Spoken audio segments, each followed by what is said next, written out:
శాస్త్రాలు కూడా మొట్టమొదటి నమస్కారం ఎవరికి చేయించాయి అంటే మాతృదేవో భవ. మాతృదేవో భవ అంటే భగవంతుడు అమ్మ రూపంలో ఉన్నాడు అని కాదు దాని అర్థం. అమ్మయే భగవంతుడై ఉన్నది. భగవతి అమ్మ, అమ్మ భగవంతుడు రెండు కాదు. ఎందుకనంటే ప్రాణం పోయేటప్పుడు కూడా ఎక్కడ కొడుక్కి ఇబ్బంది కలుగుతుందోనని, కొడుక్కి ఇబ్బంది కలగకుండా వాడికి ఏ విధమైనటువంటి క్లేశము పొందకుండా తాను వెళ్ళిపోవాలని తల్లి కోరుకుంటుంది.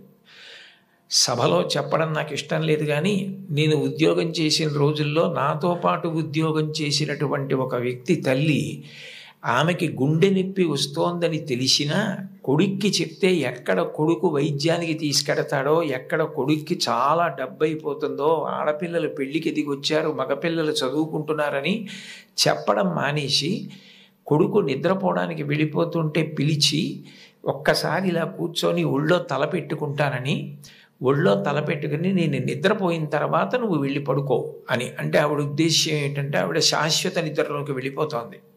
ఆ కొడుకు ఒళ్ళో తల పెట్టుకుని పడుకుంటే కొంతసేపటికి తల్లి కదలటం లేదని వాడు కదిపి చూస్తే తల్లి శరీర త్యాగం చేసేసింది. ఆ తర్వాత తెలిసింది, తన భార్య చెప్పింది, కొంచెం గుండెల్లో నొప్పిగా ఉందమ్మా, బరువు పని చేయలేకపోతున్నాను, కానీ వాడికి మాత్రం నువ్వు చెప్పకు సుమా అని ఒట్టేయించుకుందట కోడలతో. అది తల్లి అంటే. అమ్మ అంటే అంతటి ప్రేమైకమూర్తి. అమ్మ లాంటి వ్యక్తి జీవితంలో ఇక దొరకదు.